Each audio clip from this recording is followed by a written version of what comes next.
यतपत्रनेत्र येन त्वया भारततैलपूर्णः प्रज्वालितो ज्ञानमयः प्रदीपः। ॐ शान्तिः शान्तिः शान्तिः। अनन्तकोटि ब्रह्मांड नायकस्य करुणावरुणालयस्य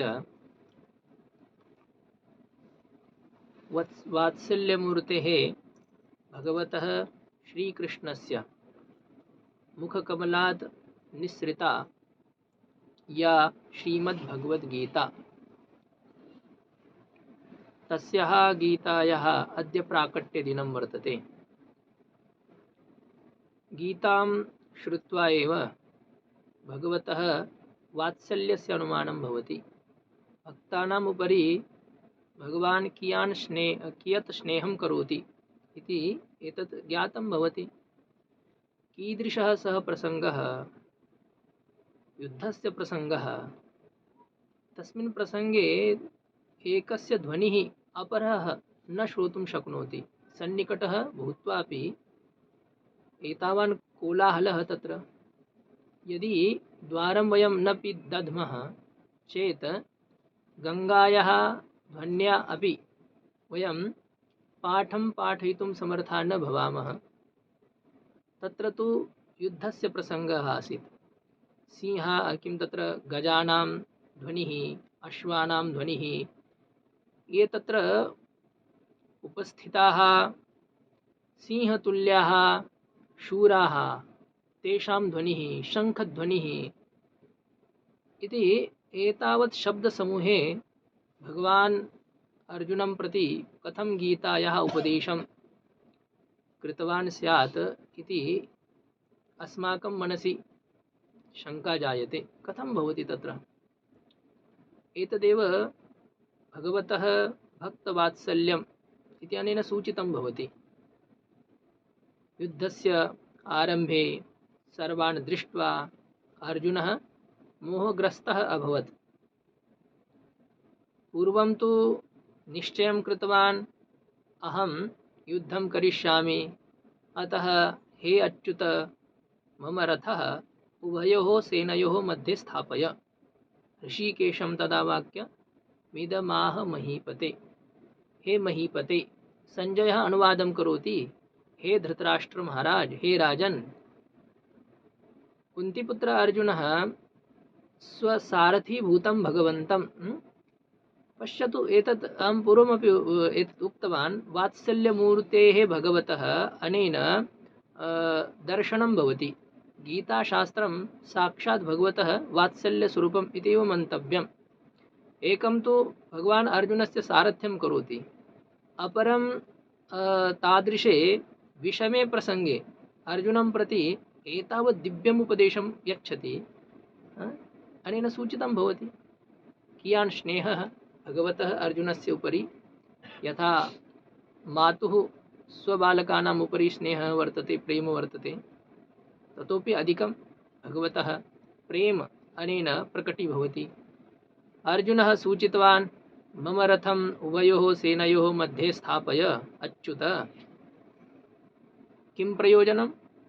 तदा अर्जुनः वदति, येन अहम् अत्र युद्धार्थम् आगताः ये राजानः, शूराः, महारथाः, अतिरथाः, कैः सह मया युद्धं कर्तव्यं, मम उचिताः के अत्र सन्ति, मया सह योद्धुं ये योग्याः, तैः सह एव अहं युद्धं करिष्यामि इति चिन्तयित्वा अर्जुनः वदति, अहं सर्वान् एकवारं द्रष्टुम् इच्छामि, अत्र के समुपस्थिताः सन्ति युद्धभूमौ।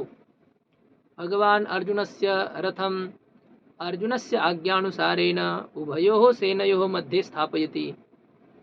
स्थापयित्वा च अर्जुनं प्रति भगवान् वदति, अर्जुन, त्वम् अत्र स्थितान् कुरून् पश्य, ये तव बान्धवाः सन्ति, तव मित्राणि, तव पितरः, तव भ्रातरः, तव पुत्राः, पुत्रतुल्याः, अन्यापि उभयोः सेनयोः मध्ये यदि वयं पश्यामः तर्हि तत्र आचार्यः पितरः पुत्रास्तथैव च पितामहः मातुलः श्वशुरः पौत्रः शालः सम्बन्धिनस्तथा। अर्जुन एव अग्रे वदति एव एते अत्र युद्धभूमौ के समुपस्थिताः सन्ति। मम गुरवः पितरः सर्वे अत्र सङ्ग्रामे समुपस्थिताः। तान् दृष्ट्वा अर्जुनस्य मनसि मोहः जागृतः भवति। मोहस्य किं स्वरूपं भगवता भाष्यकारेण शंकराचार्य भगवता उक्तम् अहम् येषां मम एते। अर्जुनस्य यः शोकः अभवत् तस्य कारणम् अहम् येषाम् अस्मि, एते मम अस्ति, एते मम सन्ति, एते सर्वे मम सन्ति, अहम् एतेषाम् अस्मि। इत्युक्ते अहं मम इति एतदेव वर्तते मायायाः स्वरूपं। मैं मोर तोरते माया इति गोस्वामी तुलसीदासैः यदुक्तं तदेव अर्जुनस्य मनसि एतादृशः विचारः आगतः यत् एते सर्वे मदीयाः सन्ति, युद्धार्थम् अत्र सर्वे आगताः। युद्धे किं भवति? युद्धे केवलं क्रीडा न वर्तते, युद्धे तु मृत्यु एव। युद्धस्य या पराकाष्ठा वर्तते, सीमा वर्तते, सा उभयोः मध्ये कस्यचित् योद्धुः मृत्युः एव। यः कश्चन योधः वर्तते तस्य अन्येन योद्धिना सह यदा युद्धं भवति तदा तस्य निर्णयः केवलं तत्र सर्वे प्रेक्षकाः करताडनं कुर्वन्ति, इदानीं तिष्ठन्तु वयं सर्वे सन्तुष्टाः इति अनेन प्रकारेण तत्र युद्धं समाप्तं भवति वा? मृत्यु एव। यदि अहं युद्धं करिष्यामि तदा एते सर्वे मरणं प्राप्स्यन्ति, तो एतान् विना अहं कथं जीवितुं शक्नोमि? एतेषां कृते एव अहं राज्यम् अपेक्षे। मम पितरः मम आचार्याः अस्माकं राज्ये स्थास्यन्ति, तेषां सेवायाः सौभाग्यम् अहं प्राप्स्यामि, एतदर्थम् अहं राज्यम् अपेक्षे। किन्तु अत्र युद्धे तु एतान् सर्वान् हत्वा एव अहं राज्यं प्राप्स्यामि, अतः एतद् राज्यम् अहं न अपेक्षे। अर्जुनः वदति एते कौरवाः कथमपि भवन्तु, किन्तु अस्माकं भ्रातरः एतान् हत्वा एते सर्वे आततायिनः सन्ति, दुष्टाः सन्ति, यद्यपि ततोपि मदीयाः वर्तन्ते, एतान् सर्वान् हत्वा अस्माकं किं श्रेयः भवेत् इति अर्जुनः वदति। तत्र प्रथम अध्यायः गीतायाः यः वर्तते, वस्तुतः गीतायाः सा भूमिका वर्तते। अर्जुनस्य अन्तःकरणे मोहः जागृतः, अर्जुनस्य किं खेदोद्गारः, विषादेन उद्गाराः तत्र तस्मिन् अध्याये सन्ति। तथा च अर्जुनः यः वदति सर्वथा शास्त्रं विहाय वदति इति तु न, शास्त्रम् आश्रित्य एव अर्जुनः वदति। यदि युद्धं भवेत् सर्वे मृताः भविष्यन्ति, किन्तु एतेषां यः नार्यः तासु शङ्करः भविष्यति। अनन्तरं भवत्येव पतयः यदा मरणं प्राप्स्यन्ति तदा या युवत्यः वर्तन्ते ताः किं करिष्यन्ति? केनचित् पुरुषेण सह तेषां व्यभिचारः भवेत्, शङ्करः भविष्यति। यदा च शङ्करः भवति तदा नरकस्यैव प्राप्तिर्भवति इति अर्जुनस्य ये विचाराः ते सर्वथा शास्त्र प्रति बहिष्कृताः इति तु नासन्। अर्जुनः सम्यक् एव वदन् आसीत्। अर्जुनः सम्यक् वदति चेत् भगवान् कथं तं युद्धे प्रेरयति इति शङ्कायां। विचारः सम्यक्, किन्तु अयं विचारः पूर्वमेव कर्तव्यः इति वर्तते न वा? युद्धं केन सह भविष्यति इति अर्जुनः न जानाति स्म वा? जानाति स्म, भ्रातृभिः सह एव युद्धं। तथा च तस्मिन् युद्धे अस्माकं गुरवः अपि उपस्थितः भविष्यन्ति वा न इच्छन्ति चेदपि तैः तत्र बलात् आगमनं कर्तव्यमेव। यतः एतावत् दिनपर्यन्तं लवणं तेषां भक्षितं चेत् यदा तेषाम् उपरि प्रसङ्गः आगतः कौरवाणाम् उपरि, तस्मिन् प्रसङ्गे तैः युद्धं कर्तव्यमेव भवेत्। तेषां युद्धं कर्तव्यमेव भवेत्। अतः एते सर्वे आगमिष्यन्ति इति निश्चितं। ततोपि यदा अर्जुनः साक्षात् पश्यति तदा मोहग्रस्तः भवति। कथम् अर्जुनस्य मनसि मोहः जागृतः? शूरः वीरः अर्जुनः युद्धे न कश्चन कस्यचित् भ्राता भवति, पुत्रः भवति, पिता वा भवति।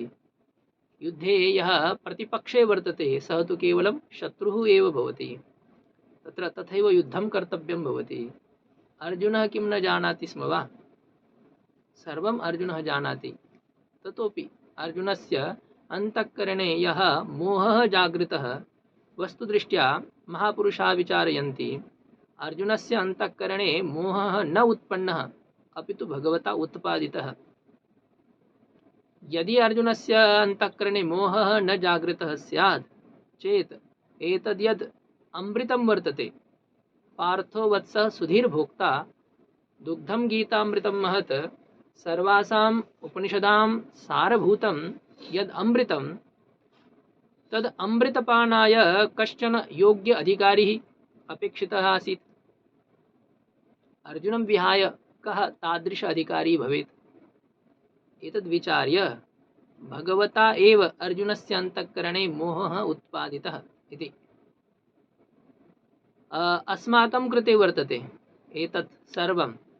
या भूमिका अर्जुनस्य अन्तःकरणे मोहजागरणम्, एतत् यत् सर्वम् अस्माकं कृते एव वर्तते।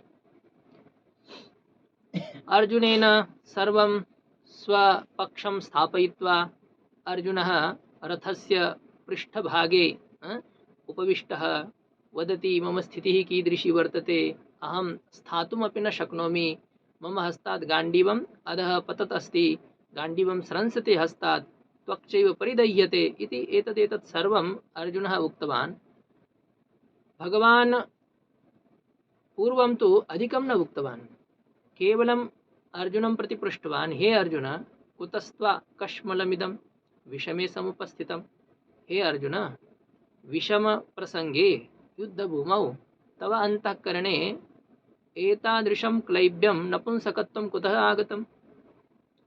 एतत् पूर्वमेव त्वया विचारणीयम्, इदानीं त्वं विचारयसि, त्वया इदानीं युद्धं कर्तव्यम्।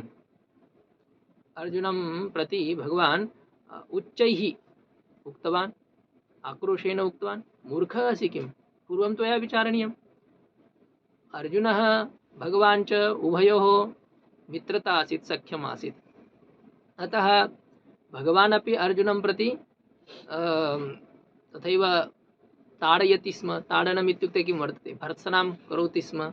अर्जुनः अपि भगवन्तं तथैव करोति स्म। यदि गीताया उपदेशात् प्राक् यदि वयं विचारं कुर्मः तर्हि अर्जुनः भगवान् च उभयोः मित्रता आसीत्। किन्तु गीता, श्रीमद्भगवद्गीता अयं ग्रन्थः एतादृशः वर्तते, अनेन ग्रन्थेन निमित्तेन, अस्य ग्रन्थस्य निमित्तेन अर्जुनः भगवतः केवलं मित्रम् एव नास्ति, अपि तु अर्जुनः भगवतः शिष्यः अभवत्। यतः भगवान् उक्तवान् युद्धं कुरु, किन्तु ततोपि अर्जुनः स्वभूमिकां स्वपक्षमेव स्थापयति। रे भगवन्, त्वमेव चिन्तय, मया केन सह युद्धं कर्तव्यमस्ति? कथं भीष्ममहं संख्ये द्रोणञ्च मधुसूदन? हे मधुसूदन, त्वं मधुसूदनः असि, इत्युक्ते त्वं मधु नामकं दैत्यं हतवान् असि। त्वं स्वकीयान् गोपान् वा स्वकीयान् यादवान् त्वं तु न मारितवान्। मां तु ये मम स्वकीयाः सन्ति, पितामहः वर्तते, मम आचार्याः सन्ति, मम भ्रातरः सन्ति, तैः सह मया युद्धं कर्तव्यमस्ति। एतेषां रक्तेन युक्तं, रक्तेन मिश्रितं यद् राज्यं तद् राज्यम् अहं भोक्तुं नेच्छामि, अस्य युद्धस्य परिणामः कः भवेत् एतदपि अहं न जानामि, कस्य विजयः भवेत्, यस्य कस्य भवतु नाम, किन्तु हानिः तु अस्माकमेव। उभयपक्षे वयमेव स्मः। अस्मिन् पक्षे अपि मदीयाः एव जनाः, तस्मिन् पक्षे अपि मदीयाः एव जनाः। कस्यापि पक्षस्य विजयः, कस्यापि पक्षस्य पराजयः, किन्तु हानिः तु अस्माकमेव वर्तते इति अर्जुनः भगवन्तम् उक्तवान्। ततोपि भगवान् अर्जुनस्य उपरि ध्यानं न दत्तवान्। तदा अर्जुनः मनसि ईषत् विचलितः अभवत्। किम्, अहं तु सत्यं वदामि, सम्यक् वदामि, हृदयात् वदामि, किन्तु भगवान् मम उपरि ध्यानं कथं न यच्छति। तदनन्तरम् अर्जुनः वदति, अहं मोहात्मकेन दोषेण ग्रसितः अस्मि। इदानीं मया किं कर्तव्यं, किं न कर्तव्यम्, अस्य विचाराय मम बुद्धिः सक्षमा न वर्तते। अतः हे भगवन्, अहं तव शिष्यः अस्मि, उचितम् उपदेशं मां त्वं कुरु, भवान् मां सम्यक् उपदेशं करोतु इति अर्जुनः भगवन्तं प्रार्थितवान्। यदा अर्जुनेन प्रार्थना कृता तदा भगवान् अर्जुनं प्रति उपदेशदानाय प्रवृत्तः अभवत् च। तस्मिन् समये भगवतः मुखकमलात् निर्गतः यः ग्रन्थविशेषः सः एव वर्तते श्रीमद्भगवद्गीता। अयं ग्रन्थः वर्तते। श्रीमद्भगवद्गीता इत्युक्ते साक्षात् वेदः एव वर्तते। वेदस्यैव अवतारविशेषः श्रीमद्भगवद्गीता इति भवन्तः वदिष्यन्ति। गीता श्रुतेः अवतारविशेषः वर्तते, वेदस्य अवतारविशेषः वर्तते, अत्र किं प्रमाणम् इति यदि जिज्ञासा भवेत् भवतां मनसि, तर्हि अस्मिन् विषये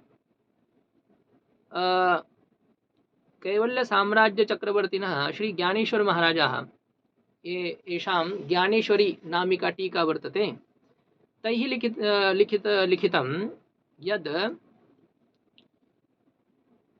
वेदः केवलं त्रैवर्णिकानां कृते एव आसीत् पूर्वम्, अस्ति सम्प्रति अपि।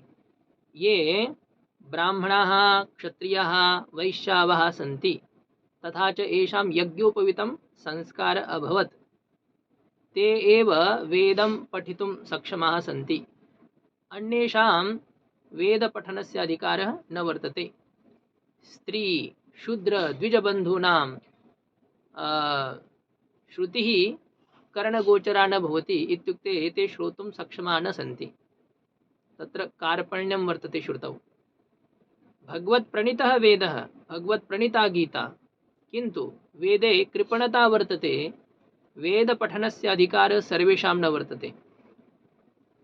तद् यद् कार्पण्यं, तस्य पूर्णताकरणाय मयि न्यूनता वर्तते इति चिन्तयित्वा वेदः एव भगवन्मुखात् गीतारूपेण प्रकटः अभवत् इति ज्ञानेश्वरमहाराजाः वदन्ति। गीता कीदृशी वर्तते? गीता स्मृतिग्रन्थः। अतः अस्य ग्रन्थस्य पठनाय सर्वेषाम् अधिकारः वर्तते।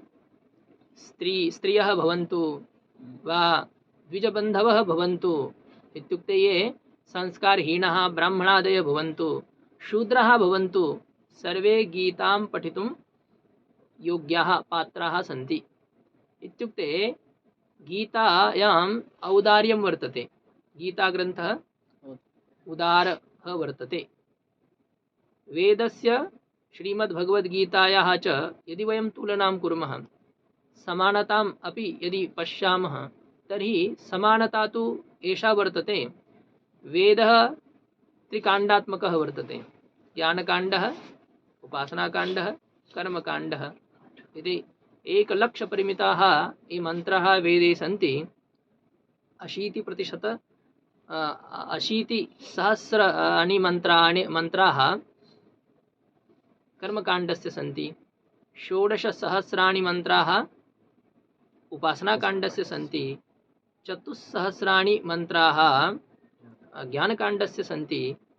त्रिकाण्डात्मकः वेदः वर्तते। यथा तथैव श्रीमद्भगवद्गीता अपि काण्डत्रयात्मिका वर्तते। 3 काण्डाः अत्र सन्ति। कर्मकाण्डः, उपासनाकाण्डः, ज्ञानकाण्डः।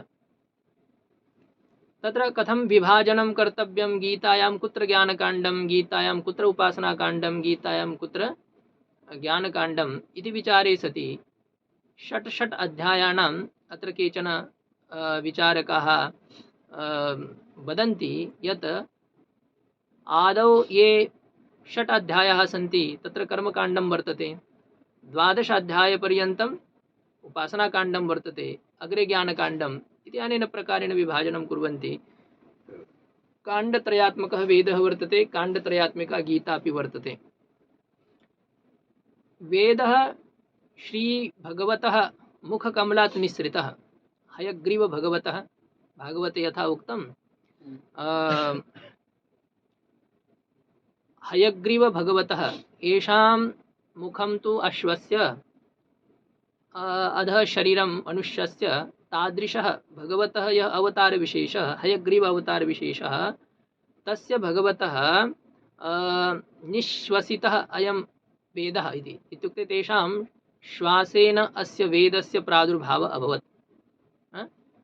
यः सर्वोपरि वर्तते, स्वतः प्रामाण्यं यस्मिन् वर्तते, इत्युक्ते वेदवाक्यं यदि वर्तते तर्हि तस्य प्रामाण्याय अपरस्य प्रमाणस्य आवश्यकता नास्ति। सर्वोपरि प्रमाणभूतः वेदः वर्तते, तस्य वेदस्य आविर्भावः प्राकट्यं श्रीभगवतः एव मुखकमलात् अभवत्।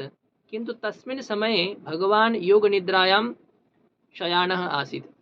तस्मिन् काले भगवतः मुखकमलात् श्वासमाध्यमेन वेदानां प्राकट्यम् अभवत्। शयनसमये अस्माकं यः श्वासः निर्गच्छति तस्मिन् समये या ध्वनिर्भवति तस्याः ध्वन्याः सकाशात् वेदस्य प्रादुर्भावः, भगवन् मुखकमलात् वेदस्य प्रादुर्भावः, श्रीमद्भगवतः कृष्णचन्द्रस्य मुखकमलात् गीतायाः प्रादुर्भावः इति अत्र उभयोः समानता वर्तते।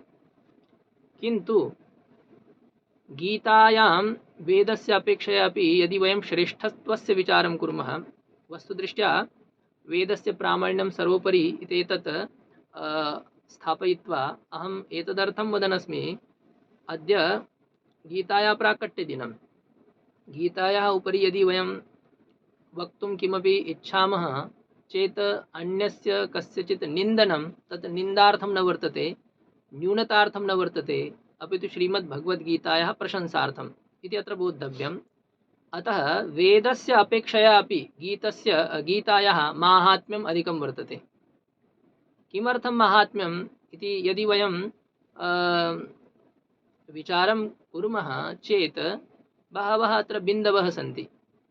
प्रथमः बिन्दुः अहम् इदानीमेव उक्तवान्, वेदः कृपणः वर्तते, श्रीमद्भगवद्गीता कृपणा नास्ति, सर्वेषां कृते वर्तते श्रीमद्भगवद्गीता, यः कोऽपि गीतां पठितुं शक्नोति। वेदः विस्तृतः वर्तते, 1,00,000 मन्त्राः सन्ति, श्रीमद्भगवद्गीता केवलं 700 श्लोकात्मिका वर्तते, लघुग्रन्थः वर्तते श्रीमद्भगवद्गीता। अतोपि अस्माकं बुद्धिदृष्ट्या श्रीमद्भगवद्गीता अस्माकम् अधिक आदरणीया वर्तते। वेदस्य मन्त्रान् पठितुं वयं सक्षमः न स्मः, गीतायाः ये श्लोकाः बहु सरलाः वर्तन्ते, बहु सरलाः। वेदस्य अर्थमपि वयं ज्ञातुं न शक्नुमः, गीतायाः अर्थम् अवबोद्धुं वयं सक्षमः स्मः।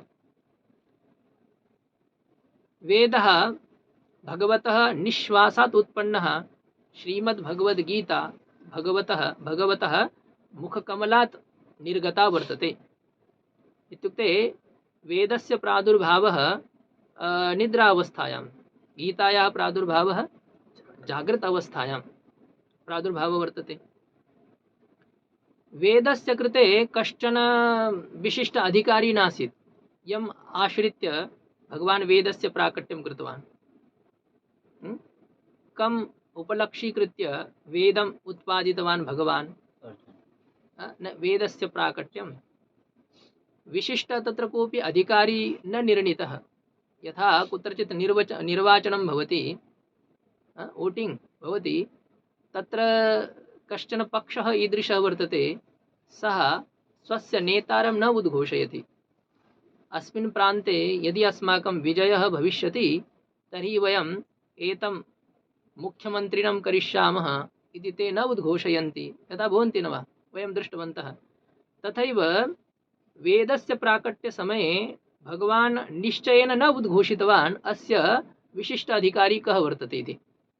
उक्तवान् अहम् एतम् उपलक्ष्यीकृत्य वेदं प्रकटीकरोमि इति भगवान् न उक्तवान् तत्र, वा तत्र विशिष्ट अधिकारी न दृश्यते। किन्तु अत्र इत्युक्ते वेदस्य अधिकारी नास्ति इति अहं न वदामि, यमेव विशेषतः उद्दिश्य भगवान् वेदं प्रकटीकृतवान् तथैव तत्र न कोऽपि वर्तते। किन्तु अत्र तु अर्जुनम् उपलक्ष्यीकृत्य भगवान् गीतायाः अमृतं निष्कासितवान् अस्ति। अतः गीतायाः वैशिष्ट्यं जानन्ति भवन्तः। तथा च पश्यन्तु, श्रीमद् यः वेद भगवान् वर्तते सः वेद भगवान् सागरसदृशः वर्तते। अयं सागरः नास्ति, समुद्रसदृशः उदधिः वर्तते वेद भगवान्। किन्तु श्रीमद्भगवद्गीता तस्य सारभूता वर्तते।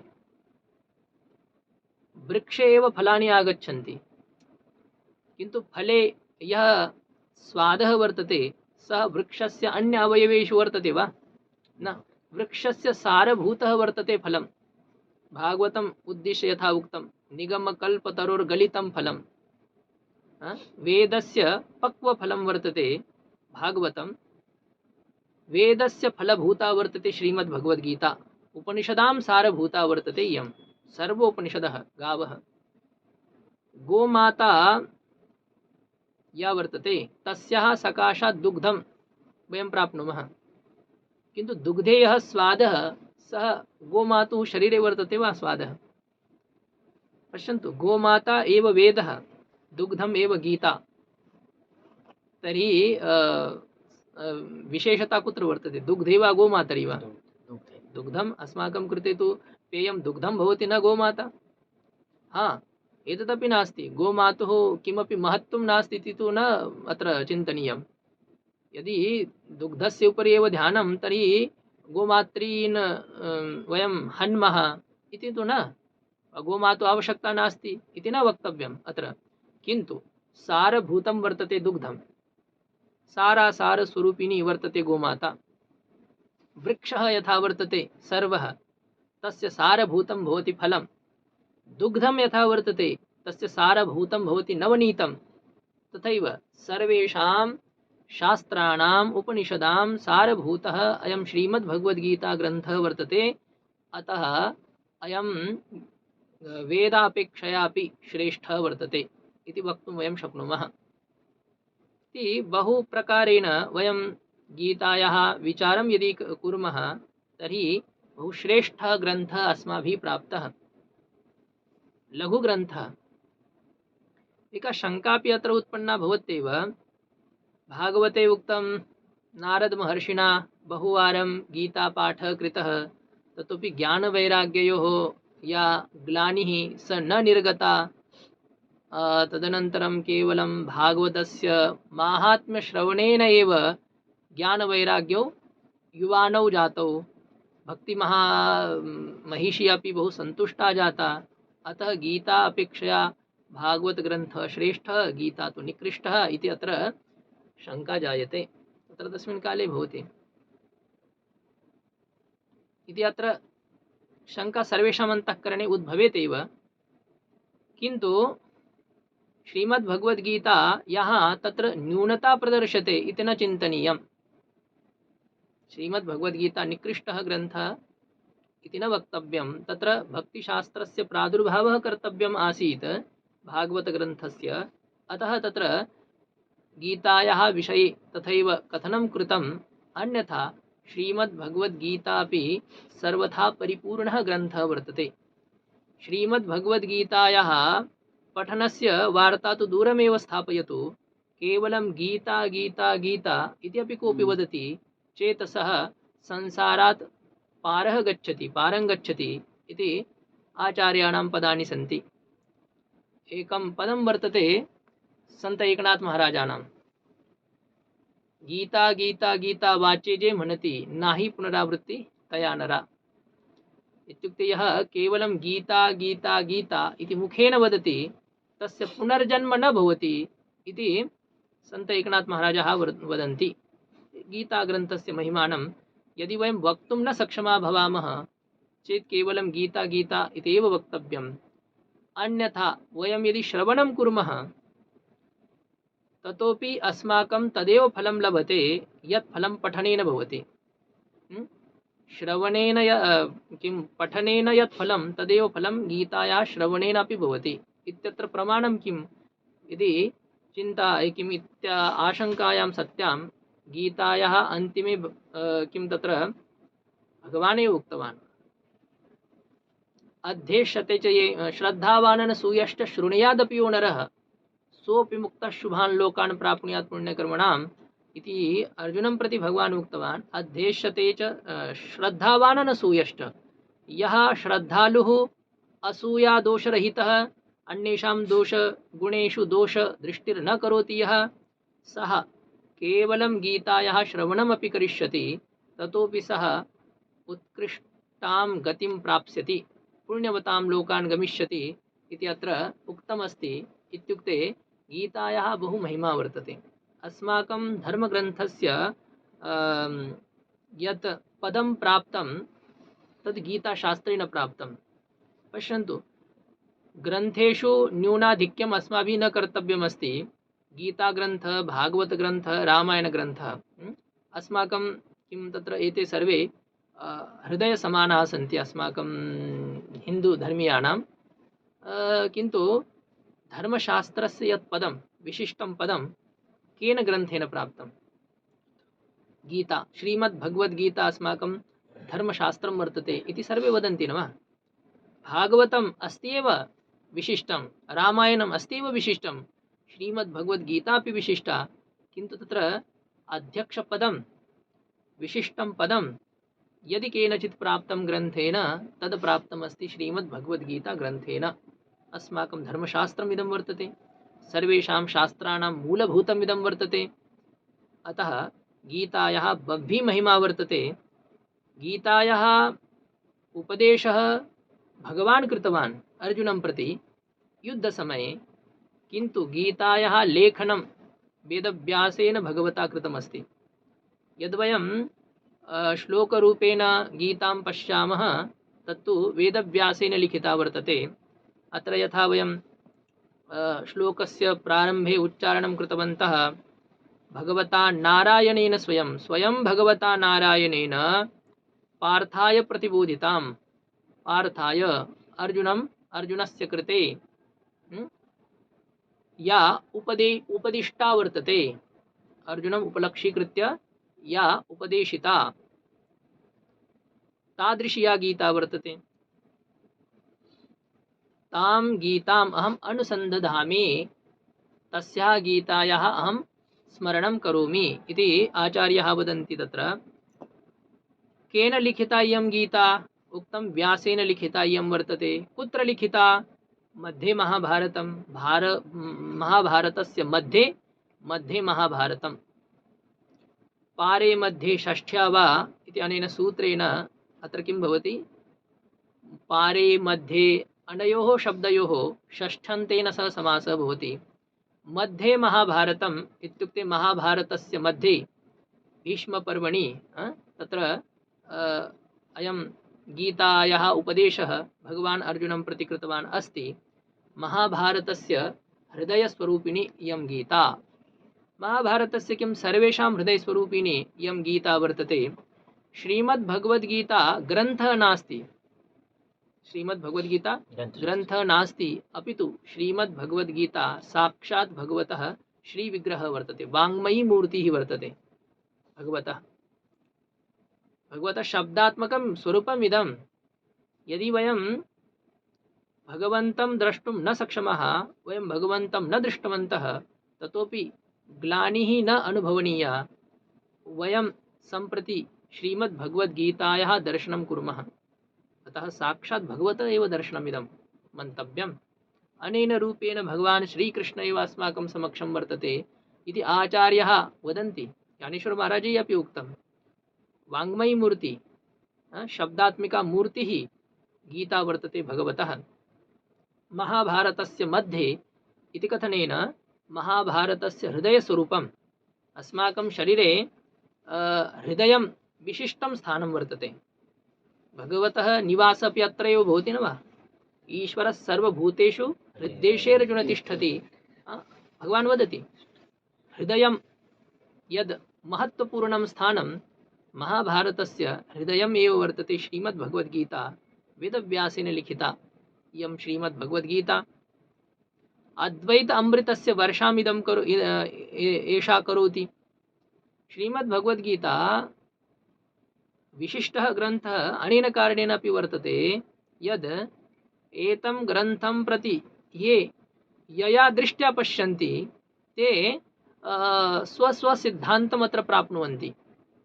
ये कर्मठा जनाः वर्तन्ते, कर्मणः उपरि एव येषां महत्त्वबुद्धिः वर्तते, तेषां कृते इयं गीता कर्म प्रतिपादिका इति तेषां दृष्टौ तथैव प्रतिभाति।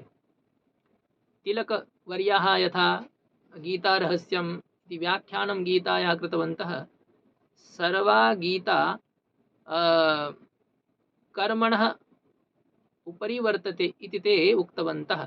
इत्युक्ते गीतायाः सिद्धान्तः स्वधर्मप्रतिपादनं। ये जनाः स्वधर्मं विहाय अन्यत्र प्रवृत्ताः तेषां स्वकर्मणि प्रवर्तनाय गीताग्रन्थः इति वदन्ति जनाः। बहुवारं अर्जुनं प्रति भगवान् तथैव सूचितवान् अपि। अर्जुन स्वधर्मे निधनं श्रेयः परधर्मो भयावहः इत्युक्ते अस्माभिः स्वकर्तव्यं कर्तव्यम्। अस्माकं यत् कर्तव्यं तद् अस्माभिः कर्तव्यम्। अस्माकं कर्मणाम् अनुष्ठानमेव भगवतः पूजा इति अपि भगवान् उक्तवान्। स्वकर्मणा तमभ्यर्च सिद्धिं विन्दति मानवः इति वाक्येन भगवान् अर्जुनं प्रति स्वधर्मस्य स्वकर्मण एव उपदेशं यच्छति। तथा च अयम् उपदेशः तस्मिन् काले जातः यदा अर्जुनः युद्धात् परावृत्तः अभवत्। उक्तवान् च अहं तु भिक्षाटनेन एव अहं स्वजीविकां चालयिष्यामि, मम राज्यस्य अभिलाषा न वर्तते। तस्मिन् काले अर्जुनाय स्वकर्मणि प्रवर्तनाय अर्जुनं प्रति स्वधर्मे प्रवर्तनाय भगवान् उपदेशं कृतवान् अस्ति। अतः अस्य ग्रन्थस्य उद्देश्यं स्वधर्मप्रतिपादनम् इति केचन जनाः वदन्ति। तथा च ये अद्वैतिनः जनाः वर्तन्ते, भगवतः शङ्कराचार्याणाम् अनुयायिनः, शङ्कराचार्यस्य अनुयायिनः, ते तु वदन्ति अयं ग्रन्थः अद्वैतप्रतिपादकः वर्तते। उपनिषदां सारभूतः, उपनिषदां प्रतिपाद्यसिद्धान्तः वर्तते एकमेवाद्वितीयं, नेह नानास्ति किञ्चन, केवलम् एकं ब्रह्म एव वर्तते। श्लोकार्धेन प्रवक्ष्यामि यदुक्तं ग्रन्थकूटिभिः ब्रह्म सत्यं जगन्मिथ्या जीवो ब्रह्मैव नापरः वेदान्तस्य यः सिद्धान्तः वर्तते एकमेवाद्वितीयं ब्रह्म एव वर्तते। गीता अपि यदि उपनिषदां सारभूता वर्तते चेत् गीतामाध्यमेन अद्वितीयब्रह्मतत्त्वस्य एव प्रतिपादनम् अस्मिन् ग्रन्थे वर्तते इति अद्वैतवेदान्तिनः वदन्ति। तदनुसारेण ते अर्थमपि कुर्वन्ति।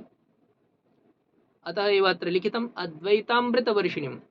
अद्वैतमेव अमृतं, द्वैतं नास्ति, एकं ब्रह्मतत्त्वमेव अस्ति, तदेव अमृतं। तस्य अमृततुल्यज्ञानस्य या वर्षां करोति एतादृशी एषा श्रीमद्भगवद्गीता वर्तते।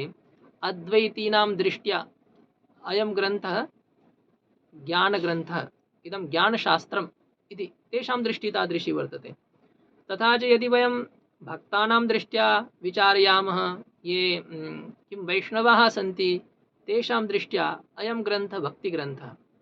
अत्र भक्तेव प्रतिपादनं। स्वामिनः यथा रामसुखदासवर्याः ये स्वामिनः आसन्, तैः साधकसञ्जीवनी नामिका टीका लिखिता। तस्याः व्याख्यानं भक्तेः उपरि एव कृतं सर्वत्र। गीतायाः तात्पर्यं भगवतः भक्तौ एव वर्तते, तत्र प्रमाणानि अपि गीतायामेव प्राप्तानि भवन्ति। यथा सप्तमाध्याये भगवान् वदति, दैवी हेषा गुणमयी मम माया दुरत्यया मामेव ये प्रपद्यन्ते मायामेतां तरन्ति ते। मम माया अतिक्रान्तुं कठिना वर्तते, कोऽपि मम मायायाः पारं गन्तुं सक्षमः न वर्तते। विचित्रा मम माया वर्तते, किन्तु यः मामेव प्रपद्यन्ते मम एव शरणागतिं करोति सः एतां मायाम् अतिक्रान्तः भवति। ज्ञानेश्वर महाराजैः अत्र उक्तम्, एथ एकचि लीला तरले ये सर्वभावे मज भजले तया ऐली च थडिये सरले मायाजाळ। अस्य कथनस्य अभिप्रायः अयं वर्तते। महाराजा वदन्ति, अत्र अस्यां माया नद्यां, तत्र दैवी हेषा गुणमयी, तत्र माया एका नदी वर्तते इति तत्र ते रूपकं कृतवन्तः। नद्यां यथा किं वर्तते, प्रवाहः वर्तते, मत्स्याः सन्ति, पाषाणखण्डाः सन्ति, तत्र तरङ्गाः सन्ति। अस्यां माया नद्यां के पाषाणखण्डाः, के तरङ्गाः, किं जलं, के च तत्र मत्स्याः, के च तत्र ग्राहाः इति तैः सर्वं तत्र लिखितं। यथा महाभारतस्य यद् विचारः कृतः अस्ति न वा, महाभारतं किम् आसीत्, एकः समुद्रः आसीत् इति उक्तं तत्र। वा नद्याः एव तत्र उपमा दत्ता अस्ति, भीष्मद्रोणतटा जयद्रथजला गान्धारनीलोत्पला। तत्र सैन्यसागरः, सागरस्य एव उपमानं, तत्र सागरस्यापि तटद्वयं भवति। तत्र सागरस्य तटद्वयं भीष्मद्रोण, भीष्माचार्याः द्रोणाचार्याः एव तत्र तटम् इति तत्र उक्तवन्तः। यथा सेनासागर इत्युक्ते किं, पाण्डवानां सेनाया तत्र विचारः न कृतः। यतः अर्जुनस्य समक्षं यद् कौरवसैन्यं, तद् कौरवसैन्यमेव सागरः। भीष्मद्रोणादयः तत्र तटाः, जयद्रथ एव जलं, शकुनी एव तत्र नीलोत्पलं वर्तते इति उक्तं। नीलं कमलं तत्र शकुनी, दुष्टाधिराजः, मूर्खानन्दः, चतुरं मन्यः, सः यः शकुनी स एव तत्र नीलं कमलं। नीलं कृष्णम् इत्युक्ते बहिर्दृष्ट्या तत् मधुरं प्रतिभाति न वा, दर्शनाय बहु सम्यक् वर्तते कमलं, किन्तु तस्य प्राप्त्यर्थं यः कोऽपि गच्छति चेत् तत्र पङ्कः वर्तते, पङ्केन सह तत्र मग्नः भवति। दूरात् दर्शनं सम्यक् एतादृशानां जनानां। शकुनिः दूरदृष्ट्या सम्यक् प्रतिभाति स्म। ये कुटिलाः जनाः, तेषां सम्पर्के वयं गच्छामः तदा तेषां वास्तविकतां वयं जानीमः, अन्यथा दूरात् एते तु बहु सरलाः प्रतिभान्ति। तथैव आसीत् शकुनिः। किं तत्र उक्तमस्ति न वा सुभाषितकारेण, दुर्जनप्रियवादी च नैतद्विश्वासकारणं मधुतिष्ठति जिह्वाग्रे हृदये तु हलाहलं। शकुनिः एतादृश एव आसीत्, कमलवत् प्रतिभाति स्म, किन्तु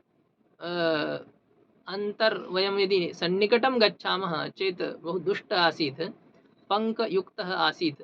अतः तत्र कमलस्य यः गुणः सः न तत्र द्रष्टव्यः। पद्मपत्रमिवाम्भसा सः अलिप्तः आसीत् इति तु न, स तु सर्वथा लिप्तः आसीत्। स एव वस्तुतः युद्धस्य कारणरूपं वर्तते। मूलं यद्यपि महाभारतस्य धृतराष्ट्रं प्रति उक्तवन्तः, किन्तु ततोपि एतत् सर्वं गान्धारेण इत्युक्ते शकुनिना एव कृतं सर्वं। दुर्योधनस्य मनसि राज्यस्य आकाङ्क्षा उत्पादनं, पाण्डवेषु कौरवेषु कलह उत्पादनम्, एतत् सर्वं शकुनिना एव कृतम्। अतः सः बहिर्दृष्ट्या तु बहु मधुरं भाषते स्म, अहं तु भवतां सर्वेषां मातुलः अस्मि इति, किन्तु बहु दुष्टः। अस्तु, यथा महाभारतसैन्यसागरस्य रूपकं तत्र कृतमस्ति, ज्ञानेश्वरमहाराजेन अपि मायानद्याः रूपकं कृतं। तत्र मायानद्याः पारं के गच्छन्ति तदा उक्तं बहु सरलतया ते मायानद्याः पारं गच्छन्ति ये भगवतः शरणागतिं कुर्वन्ति। बहु सरलतया पारं गच्छन्ति। लीला तरले, लीला इत्युक्ते भवति सरलतया। यथा किं वर्तते, वत्सस्य पादेन यथा किं भवति, वर्षाकाले वत्सः वर्तते, गोवत्सः, तस्य पादस्य चिह्नं भवति भूमौ। तत्र ईषद् गर्तः भवति, तस्मिन् जलम् एकत्रितं भवति। गोवत्सस्य गर्ते ईषद् जलम् एकत्रितं भवति। हाँ, तस्य पारं कर्तुम् अस्माकं कृते किं कष्टं भवति वा? न। तस्य पारकरणे किं बालकः अपि करुदनं करोति, तत्र बालकस्य कृते अपि नास्ति तत्र क्लेशः। तथैव ये भगवतः भक्ताः ते मायानदीं तथैव पारं कुर्वन्ति, ये भगवतः शरणागताः सन्ति। अतः भगवद्गीतायाः तात्पर्यं भगवतः भक्तौ एव वर्तते इति भक्ताः वदन्ति। तत्र एकं विशिष्टं प्रमाणम् एतदपि वर्तते, सर्वधर्मान् परित्यज्य मामेकं शरणं व्रज। अन्तिमे भगवान् यद् उक्तवान्, हे अर्जुन, सर्वं विहाय केवलं त्वं मम शरणम् एव भव। यदि त्वं मम शरणम् आगमिष्यसि तर्हि तव पापं पुण्यमहं सर्वं द्रक्ष्यामि, चिन्तां मा करोतु त्वं। रामचन्द्रेण अपि यथा उक्तं, सकृदेव प्रपन्नाय तवास्मीति च याचते अभयं सर्वभूतेभ्यो ददाम्ये तत्व्रतं मम। तथैव श्रीमद्भगवद्गीतायां भगवान् आश्वासनं दत्तवान्, अर्जुन त्वं सर्वान् धर्मान् परित्यज्य मामेकं शरणं व्रज। अस्य अर्थः अयं न कर्तव्यः। तर्हि भवान् एव उक्तवान् सर्वान् धर्मान् त्यजतु, अहमिदानीं युद्धं न करिष्यामि इति तु न। यद् अस्माकं कर्तव्यं तत्तु कर्तव्यमेव, किन्तु तत्र कर्तृत्वबुद्धिः न कर्तव्या। अहं कर्ता अस्मि, अस्य फलस्य प्राप्त्यर्थम् अहं कुर्वन् अस्मि इति बुद्धिः न कर्तव्या। कर्मण्येवाधिकारस्ते मा फलेषु कदाचन, भगवान् अर्जुनं प्रति उक्तवान्। कर्म बन्धनाय कारणं वर्तते, किन्तु कर्मयो मुक्त्यर्थमपि भवति। यथा कण्टकेन पीडा भवति, अन्येन कण्टकेन पीडामोचनमपि भवति न वा? पादे अस्माकं कण्टकेन वेदः भवति, पीडा भवति। कण्टकं जानाति न वा? कण्टकं काटा, तेन वेदना भवति। तस्याः वेदनायाः शमनाय वयं किं कुर्मः? अन्यं कण्टकम् आनीय तेन कण्टकेन यः पूर्वं तस्मिन् प्रविष्टः कण्टकः तम् अपसारयामः। कण्टकेन एव कण्टकस्य निराकरणं। तथैव कर्मणाम् अनुष्ठानेन एव कर्मबन्धनात् मुक्तिः भवति इति भगवान् अर्जुनं प्रति उक्तवान्। यज्ञार्थात् कर्मणोऽन्यत्र लोकोऽयं कर्मबन्धनः। स्वधर्मं विहाय अन्यद् यत् कर्म वर्तते तत् जनानां बन्धनाय वर्तते। किन्तु यदि वयं स्वधर्मस्य स्वकर्तव्यदृष्ट्या अनुष्ठानं कुर्मः चेत् तेन कर्मणा वयं लिप्ताः न भवामः। यदि अत्र प्रमाणं भगवान् वदति अहमेव अस्मि, न मे पार्थास्ति कर्तव्यं, नहि, तत्र न मां कर्माणि लिम्पन्ति न मे कर्मफले स्पृहा इति मां योऽभिजानाति कर्मभिर्न स बध्यते इति। न कर्तृत्वं न कर्माणि, लोकस्य सृजति प्रभुः। भगवान् सर्वं करोति, किन्तु ततोपि तेन कर्मणा लिप्तं न भवति। तस्य कारणं किं वर्तते? कर्तृत्वबुद्धिं विहाय, फलाभिलाषाञ्च विहाय भगवान् स्वकर्तव्यस्य अनुष्ठानं करोति वा अनुष्ठानकरणस्य शिक्षां प्रददाति इति। अनेन प्रकारेण यदि वयं विचारयामः चेत् स्वकर्मणां परित्यागः न वर्तते। स्वकर्मणाम् अनुष्ठानसमये अपि भगवतः भक्तिं कर्तुं वयं शक्नुमः।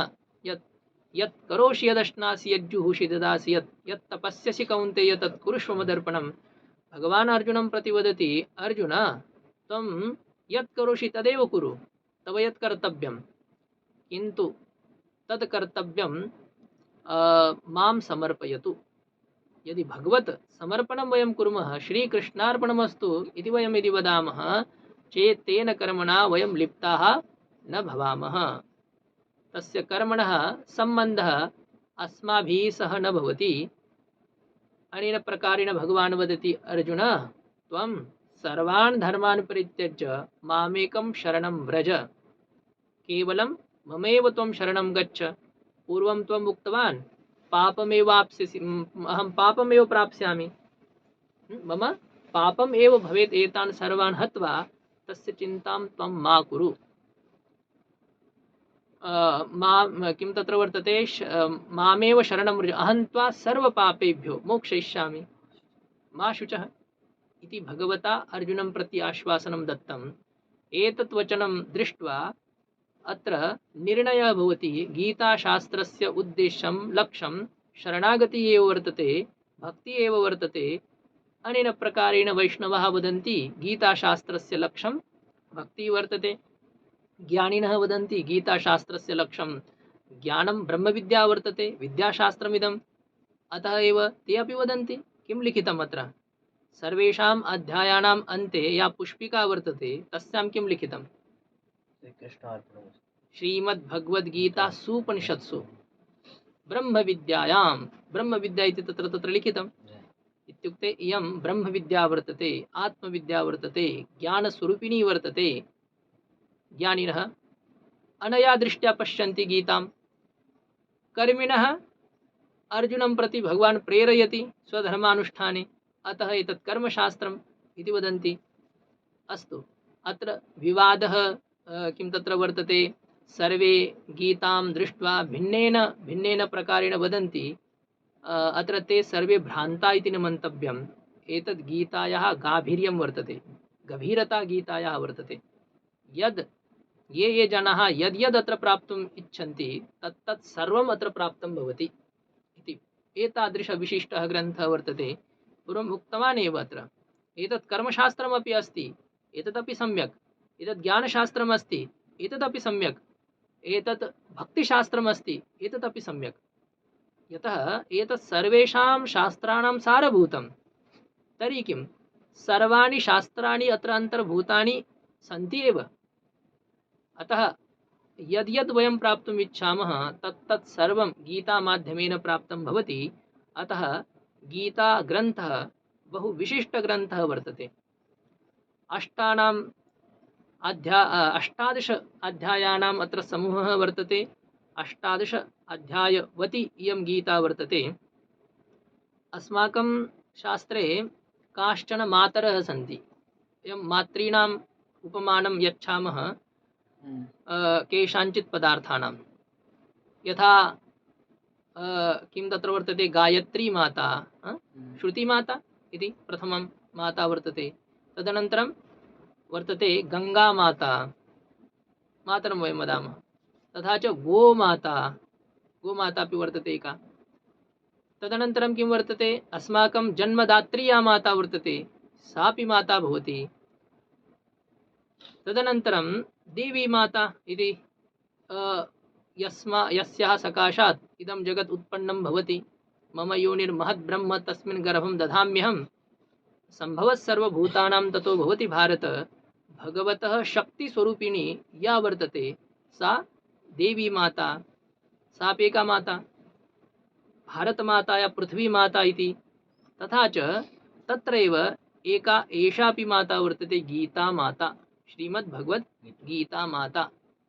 यथा आरर्तिक्ये लिखितमस्ति न वा, गीतायाः जय भगवत गीते मय्या जय भगवत गीते। तत्र मातः वयं मध्ये उच्चारयामः, किन्तु आरर्तिक्ये एकस्मिन् स्थले मातु इति शब्दस्य अपि प्रयोगः।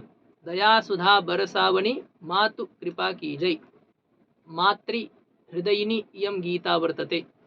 यथा माता स्वस्य बालकस्य हितमेव इच्छति, तथैव इयं गीता हितस्य एव दर्शिका वर्तते। अतः एषा माता वर्तते, अस्माकं सर्वेषां मातृस्वरूपिणी इयं वर्तते गीता। इयं गीता अस्माकं भवसागरस्य नाशं करोति, भवद्वेषिणीं, भवदुःखं वारं वारं यज्जन्ममरणं भवति, पुनरपि जननं पुनरपि मरणं, पुनरपि जननी जठरे शयनं, यः संसारे खलु दुस्तारे कृपया पारे पाहि मुरारे इति यद् भगवता भाष्यकारेण उक्तमस्ति, तत्र अयं यः संसारः वर्तते, येन वयं सर्वथा व्यथिताः स्मः, अनादिकालात् आरभ्य वयम् अस्मिन्नेव चक्रे भ्रमामः। तद्यद् अस्माकं भवचक्रं, सुखदुःखात्मकं यत् चक्रं, तस्मात् चक्रात् इयम् अस्माकं मोचयति, अस्माकं भवं नाशयति। एतादृशस्वरूपिणी इयं भगवद्गीता वर्तते, तां भगवद्गीताम् अहं स्मरामि इति अत्र वदन्ति आचार्याः। अब गीताम् उद्दिश्य बहु वक्तव्यम् अस्ति। किं किं वक्तव्यम् एतं ग्रन्थम् उद्दिश्य यावत् वयं वदामः तद् न्यूनम् एव वर्तते। हाँ, गीतायाः महात्म्यम् आश्रित्य अपि अत्र बहु वक्तव्यम् अस्ति। हाँ, ये कस्मिन् पुराणे इति वा, तस्मिन् विषये तु मम निश्चयः नास्ति। कदाचन तदेव स्कन्दपुराणे वा पद्मपुराणे वा प्रायेण भागवतस्य महिमानं वा गीतायाः महिमानं तत्रैव स्यात्, किन्तु पुराणस्य एव श्लोकाः इमे, एतत्तु निश्चितमेव। अतः भगवता श्रीकृष्णेन उक्तमिदं शास्त्रं, भगवता वेदव्यासेन लिखितमिदं शास्त्रं, तथा च भगवत नरस्य अवतारभूतः य अर्जुनः तेन श्रुतमिदं शास्त्रं, तथा च शास्त्रस्य साफल्यम् अत्रैव वर्तते। यम् उद्दिश्य भगवान् अर्जुनं प्रति उपदेशं कृतवान्, तस्य साफल्यं प्राप्तम् अन्तिमे एव। मोहनाशा इदं शास्त्रं प्रवृत्तं, मोहस्य नाशः जातः इति अर्जुनः अग्रे तथैव उक्तवान्। तदा भगवान् पृष्टवान्, भो त्वया इदं शास्त्रं श्रुतं, किं तव मोहः अपगतः न वागतः इति अर्जुनं प्रति भगवान् पृष्टवान्। तदा अर्जुनः किम् उत्तरं दत्तवान्, कच्चिदेतत् श्रुतं पार्थ त्वयैकाग्रेण चेतसा। भगवान् अर्जुनं प्रति पृष्टवान्, हे अर्जुन, किं त्वया एतत् शास्त्रम् ऐकाग्रेण श्रुतं? युद्धप्रसङ्गः आसीत्, तस्मिन् समये एकाग्रता तु कठिना एव, किन्तु अर्जुनः अपि अर्जुनः आसीत्, सामान्यः तु नासीत् एव। किं तत्र गोस्वामिनः यथा उक्तवन्तः, जयाचे श्रवणसमुद्रसमाना, अर्जुनः तादृश आसीत् भो। श्रीकृष्ण उक्ति सागरा हा अगस्ति दूसरा। संत ज्ञानेश्वर महाराजा वदन्ति, गीता रूपं यद् अमृतम् एतत् मन्यतां समुद्रः वर्तते, ज्ञानस्य सारभूतः भवतु, किन्तु बहु विलक्षणसमुद्रतुल्यः अयं ग्रन्थः। अस्य पानाय तु न कोऽपि सक्षमः वर्तते, सरल सामान्यः। समुद्रस्य पानं कर्तुं कः सक्षमः वर्तते? अगस्त्य ऋषि।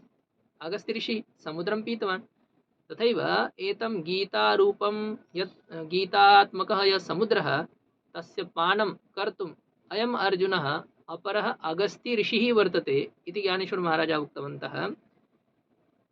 मोहम् उद्दिश्य इदं शास्त्रं तत्र प्रवृत्तं, तस्य सफलता अपि अर्जुनेन अग्रिमे उक्ता, नष्टो मोहः स्मृतिर्लब्धा त्वत्प्रसादेन मयाच्युत। मम मोहः अपगतः, इदानीम् अहं भवान् यद् वदिष्यति तत् करिष्यामि, करिष्ये वचनं तव इति उक्तवान्। तथा च एतस्याः गीतायाः श्रोतारः कति सन्ति इति शङ्कायां सत्यां तस्मिन् काले भगवान् वदति स्म, तदा अर्जुनः शृणोति स्म। ततोपि केवलम् अर्जुनः एव अस्य ग्रन्थस्य श्रोता इति न मन्तव्यम्। अस्य ग्रन्थस्य श्रोता इतोपि द्वौ आस्ताम्। इतोपि द्वौ कौ तौ? एकः भगवान् हनुमान्, ध्वजस्तम्भस्य उपरि यः तत्र हनुमान् आसीत्, सः एतत् शास्त्रं श्रुतवान्, गीताशास्त्रं सः अपि पठितवान्। तथा च भगवतः व्यासस्य कृपया सञ्जयः अपि एतत् शास्त्रं श्रुतवान्। वदति न वा, सञ्जयः तत्र वदति, राजन् संस्मृत्य संस्मृत्य संवादमिममद्भुतं केशवार्जुनयोः पुण्यं हृष्यामि च मुहुर्मुहुः। तथा च राजन् द्विवारं सः उक्तवान्। तच्च संस्मृत्य संस्मृत्य रूप, तत्र रूपस्य विषये उक्तवान्, किन्तु संवादस्य विषये हे राजन्, तस्य संवादस्य वारं वारं स्मरणं कृत्वा अहं बहु सन्तुष्टः भवामि, मम शरीरं रोमाञ्चितं भवति, अष्टसात्विकभावेन युक्तं भवति इति सञ्जयः वदति। सञ्जयेन एतत् शास्त्रं श्रुतम्, अर्जुनेन एतत् शास्त्रं श्रुतं। त्रयः अस्य गीताशास्त्रस्य श्रोतारः आसन्, तथा च एते त्रयः श्रोतारः यदि एतेषां वयं विचारं कुर्मः चेत् उत्तमता, मध्यमता, निकृष्टता च वर्तते। जना वदन्ति 2 अध्यायेन एव हनुमतः बोधः जातः इति केचन वदन्ति। तत्र प्रमाणमहं निश्चयेन न जानामि। अध्यायद्वयस्य श्रवणेनैव हनुमद्वर्यः स्वस्यां स्वरूपस्थितौ स्थित्वा तत्र आनन्देन नर्तनम् आरब्धवान्, नृत्यं तद् भवति न वा, किं तत्र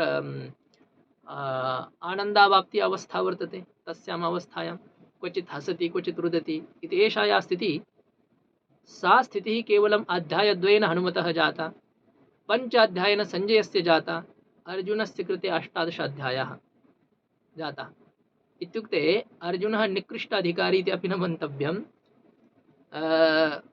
तस्य कारणम् अर्जुनः अस्माकं प्रतिनिधित्वं करोति, अर्जुनः मोहग्रस्तः इति न मन्तव्यम्, भगवतः अवतारविशेषः।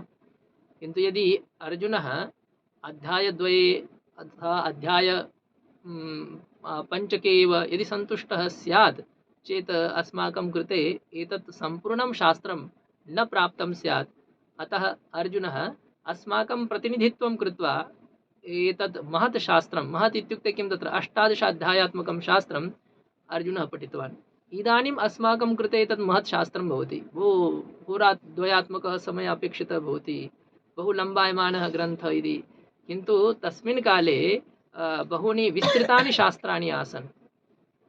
तेषां शास्त्राणां दृष्ट्या एतत् शास्त्रं तु बहु लघुशास्त्रं वर्तते। अस्तु, वक्तव्यं बहु वर्तते, गीतायाः माहात्म्यस्य सीमा एव न वर्तते। अन्तिमे एतदेव वक्तव्यम्, अन्येषां शास्त्राणाम् अध्ययनेन किमपि प्रयोजनं नास्ति। यदि वयं गीताशास्त्रं न पठितवन्तः, न अधीतवन्तः, तर्हि अस्माकं जीवनं व्यर्थम् इति। वयं संस्कृतं पठामः, तस्य लक्ष्यं केवलं गीताशास्त्रस्य अध्ययनं, गीताशास्त्रस्य सम्यक् अवबोधः, एतदेव वर्तते। गीताशास्त्रम् अस्माभिः पठनीयम्, अन्यानि शास्त्राणि आवश्यकानि नास्ति, न सन्ति तावत्। यत् तत्र उपनिषदः अपि वदन्ति यत् किं वर्तते, नानुध्यायान् बहून् शब्दान् वाचो विज्ञापनं हि तत्। अतः केवलं गीताशास्त्रस्य अध्ययनेन एव वयं सफलाः भवामः, सार्थकाः भवामः। अतः गीताशास्त्रस्यैव अध्ययनम् अस्माभिः कर्तव्यम्। अन्येषां शास्त्राणाम् अध्ययनेन किम् इत्युक्ते, अन्येषां शास्त्राणाम् अध्ययनं त्यक्तव्यमिति न, अन्येषां शास्त्राणाम् अध्ययनस्य उद्देश्यं गीताशास्त्रस्य यथावत् बोधः एव इति तत्र उक्तं न वा। गीता सुगीता कर्तव्या, किमन्यैः शास्त्रविस्तरैः, अन्यैः शास्त्रविस्तरैः किं प्रयोजनं नास्ति, गीताशास्त्रमेव पठतु। यतः गीताशास्त्रं भगवतः पद्मनाभस्य मुखकमलात् विनिर्गतं वर्तते। सर्वेषां शास्त्राणाम् अधिष्ठात्री इदं शास्त्रं वर्तते, शिरोमणिभूतं शास्त्रं वर्तते, उत्कृष्टं शास्त्रं वर्तते। अतः गीताशास्त्रस्यैव अध्ययनं कर्तव्यम् इति एतदेव उक्त्वा वयम् अत्रैव स्थगयामः।